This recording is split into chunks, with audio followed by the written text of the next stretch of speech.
Voilà, chers étudiants, aujourd'hui donc, je suis revenu, voilà, pour parler avec vous, traiter ensemble le cas de la marche de potentiel, mais cette fois-ci pour le cas où l'énergie de la particule est supérieure à U0. Donc U0 étant l'énergie potentielle de la marche de potentiel. Donc, marche de potentiel,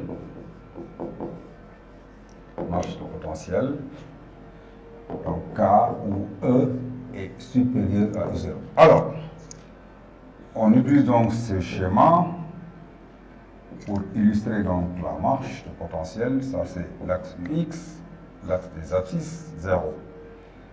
Donc, nous avons ici U0. Et notre particule en déplacement a une énergie E. Alors, ce qui fait que nous pouvons diviser donc notre espace en deux zones, zone 1 et zone 2. Voilà, donc ce que nous avons. Maintenant, ce qu'on va faire, on va essayer de procéder à la résolution de l'équation de Schrödinger dans un premier temps. Autrement dit, calculer donc l'expression des fonctions d'onde. Donc,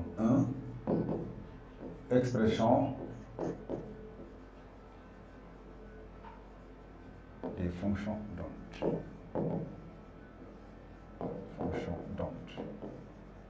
Alors, on va donc partir de l'équation de Schrödinger qu'on va résoudre naturellement.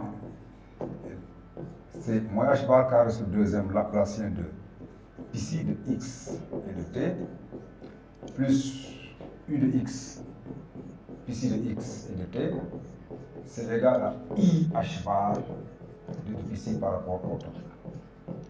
Voilà donc l'équation de Schrödinger, l'équation générale donc de Schrödinger.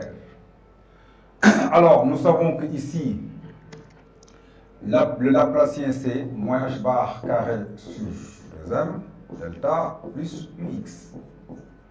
Alors, dans notre cas, c'est moins h bar carré sur 2m d2 sur dx au carré plus x. Alors, on voit que ici, ux est une fonction indépendante du temps. Et donc, le Laplacien ici est indépendant du temps. L'Hamiltonien autant pour moi. Donc, l'Hamiltonien h donc, est indépendant donc, du temps. H indépendant du temps. Indépendant du temps.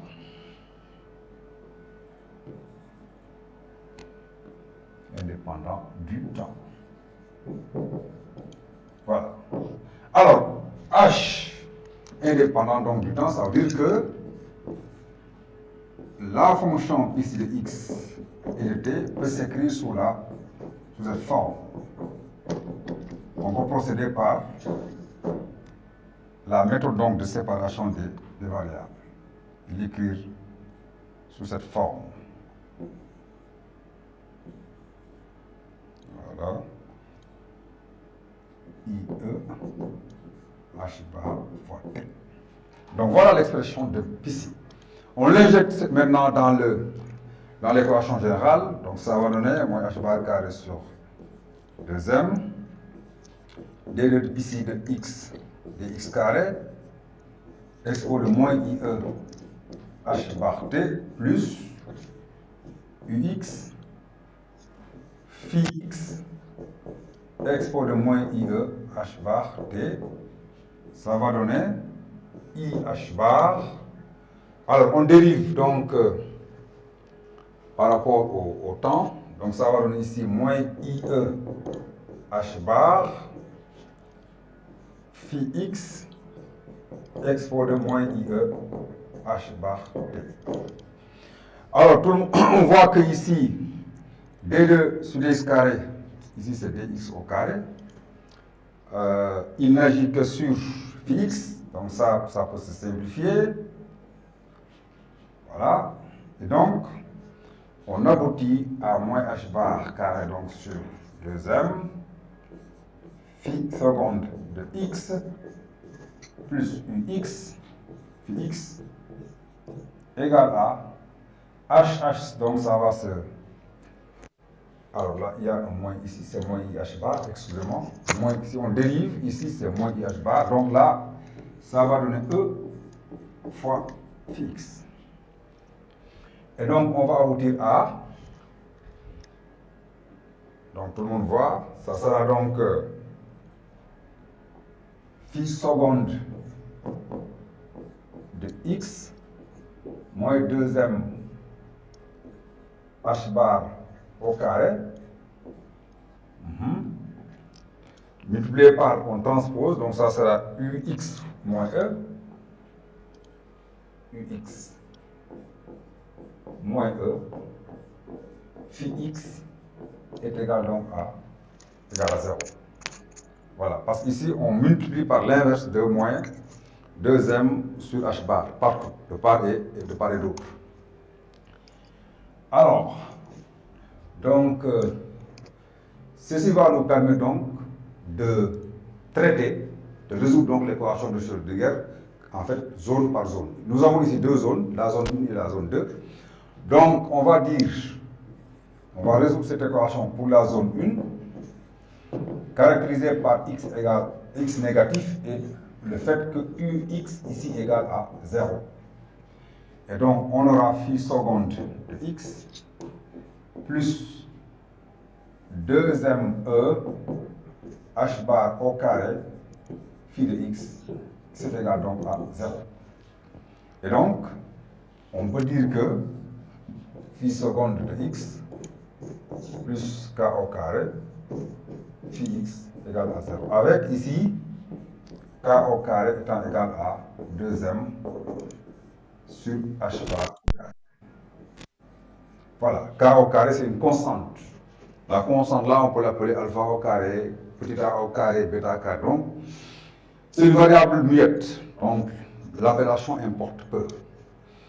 Et donc, ce qui fait que on peut avoir ce qu'on appelle une solution mathématique de cette équation. Hein? Donc, la solution mathématique,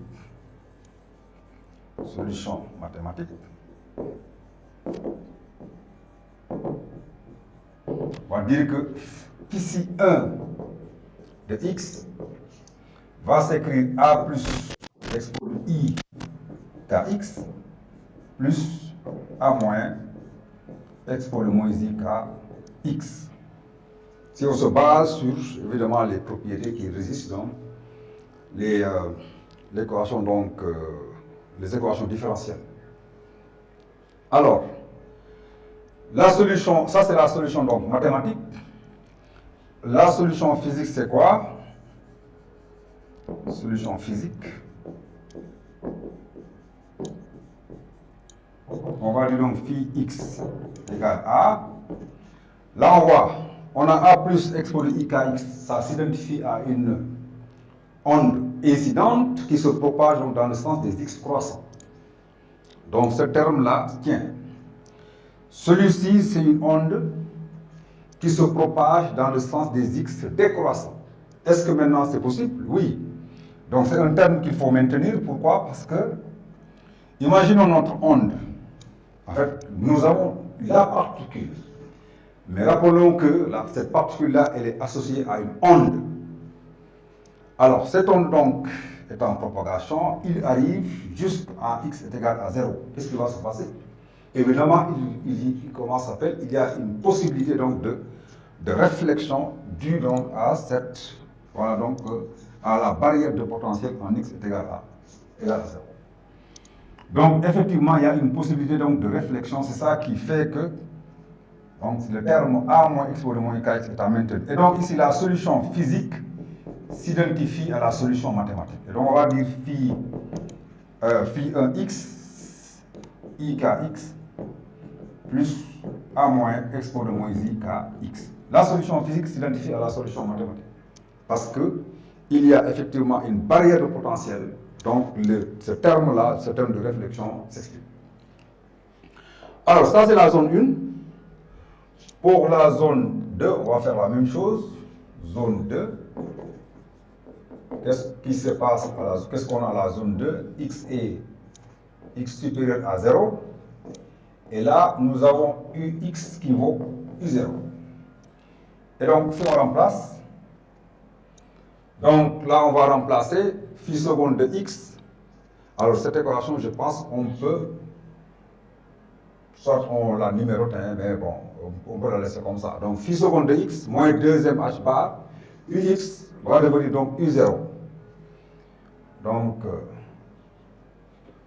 phi seconde de x moins 2m sur h bar au carré, facteur de u0 moins e phi x est égal à 0.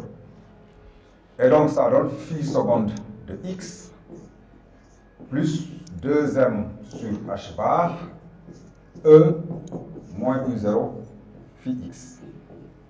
Ceci est égal à 0. Alors ça aussi c'est une constante. Donc on peut la prendre comme étant égal à lambda au carré par exemple. Lambda carré fixe. On pouvait aussi utiliser bêta carré ou bien gamma carré et ainsi de suite. Parce que c'est seulement une constante. Donc l'appellation importe peu.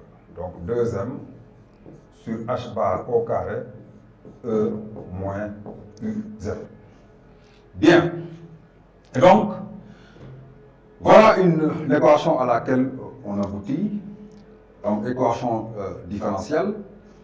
Et donc cette équation différentielle, donc sa solution, on va dire que c'est phi 2 de x, phi 2 de x d'abord. On va prendre cette fois-ci un terme, par exemple on peut dire que c'est b plus expo de i lambda x plus b moins expo de moins i lambda x. Mais ça, c'est une solution mathématique. Solution mathématique. Bien. Est-ce que cette solution mathématique correspond à la solution physique? La réponse est évidemment non. Alors, ce terme, en fait, s'explique, tiens, physiquement acceptable, parce que vous avez donc votre marche, barrière de potentiel, vous avez votre onde qui arrive, qui se déplace dans ce sens, vers les x croissants. Il arrive, il y a une réflexion, mais aussi il y a une possibilité de transmission. Donc il y a une onde qui est transmise. Et donc ce premier terme-là, évidemment, peut être associé à l'onde transmise. Mais par contre, celui-ci est une onde qui correspond en fait à une onde réfléchie. Dès qu'on est dans la zone 2, dès qu'on est dans cette zone ici, donc on est dans la zone 2, la seule chose qu'on peut noter ici, c'est que l'onde continue à se propager. Mais il n'existe plus il n'existe plus donc de barrière qui puisse réfléchir l'onde. Donc, résultat des courses, ce terme, donc ce terme ici, D0, donc solution physique,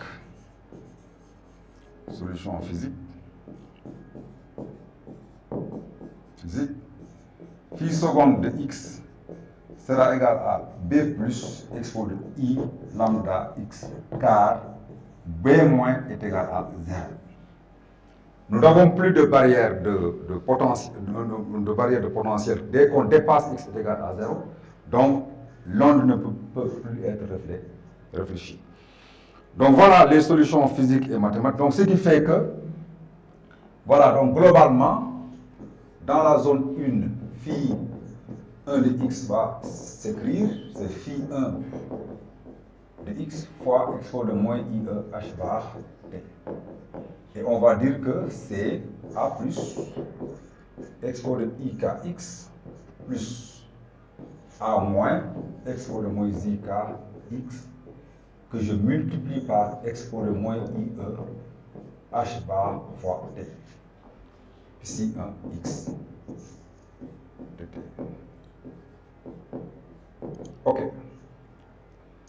Donc ça c'est dans la zone, ça c'est pour la zone 1. Alors pour la zone 2, on va dire ici 2 de x et de t, c'est phi 2 de x que je multiplie par expo de moins IE H bar fois T. Ça va me donner B plus expo de I lambda X multiplié par expo de moins IE H bar T. Donc voilà ici un de X et de T. Ici de autant pour moi. Donc voilà les expressions des fonctions d'onde dans les zones 1, dans la zone 2. Alors ici, pour compléter, si vous voulez, nous avons en fait l'onde incidente phi incidente.